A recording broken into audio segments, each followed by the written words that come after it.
অক্ষয় অর্থাৎ যার কোনো ক্ষয় নেই। তৃতীয়া অর্থাৎ চন্দ্রের তৃতীয় দিন। অক্ষয় তৃতীয়া হিন্দু এবং জৈন ধর্মাবলম্বীদের কাছে অত্যন্ত একটি শুভ তিথি। কিন্তু আপনারা কি জানেন বৈশাখ মাসের শুক্লা তৃতীয়াকে আমরা অক্ষয় তৃতীয়াই বলি কেন? মহাভারতের যুগে অজ্ঞাতবাসকালে পাণ্ডবদের খাওয়ার খুব অভাব হয়েছিল। প্রতিদিন নানান ঋষিমুনি তাদের সাথে দেখা করতে আসতেন।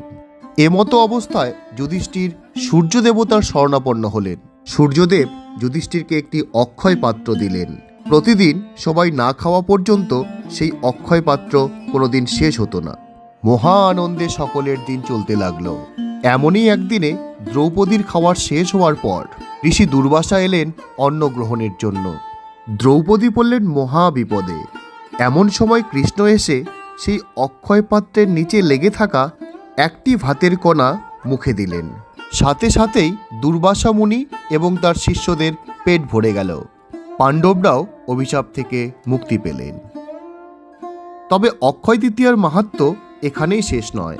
এই দিনেই সত্যযুগ শেষ হয়ে ত্রেতা যুগ শুরু হয়।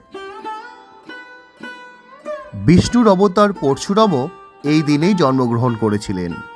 অক্ষয় তৃতীয়ার শুভ দিনেই দেবী অন্নপূর্ণার আবির্ভাব ঘটে। আপনারা জানলে অবাক হবেন, অক্ষয় তৃতীয়ার দিনই বাসুদেব কৃষ্ণ তার সখী দ্রৌপদীকে বস্ত্রহরণের থেকে রক্ষা করেছিলেন। ব্যাসদেব এবং গণেশের মহাভারত রচনার কাজও শুরু হয়েছিল অক্ষয় তৃতীয়ার শুভ মুহূর্ত থেকে। অক্ষয় তৃতীয়ার দিনই মা গঙ্গা স্বর্গ থেকে মর্তে নেমে এসেছিলেন। এই দিনই আমরা বাড়িতে ধনলক্ষ্মীর পুজো করে থাকি। এর কারণ, কুবেরের ধ্যানে সন্তুষ্ট হয়ে মহাদেব অক্ষয় তৃতীয়ার দিনই কুবেরকে প্রচুর ঐশ্বর্য ধনরত্ন প্রদান করেছিলেন।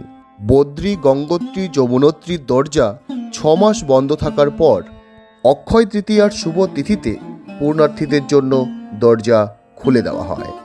জগন্নাথ ধাম পুরীর রথ তৈরির কাজও শুরু হয় এই অক্ষয় তৃতীয়ার দিনই।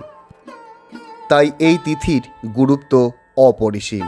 এই তিথিতে যে কোনো কাজ, দান, ধ্যান, হালখাতা, গৃহপ্রবেশ, পূজা অর্চনা করলে তা অক্ষয় কিংবা অনন্তকাল ধরে অক্ষুণ্ণ থাকে বলে বিশ্বাস করা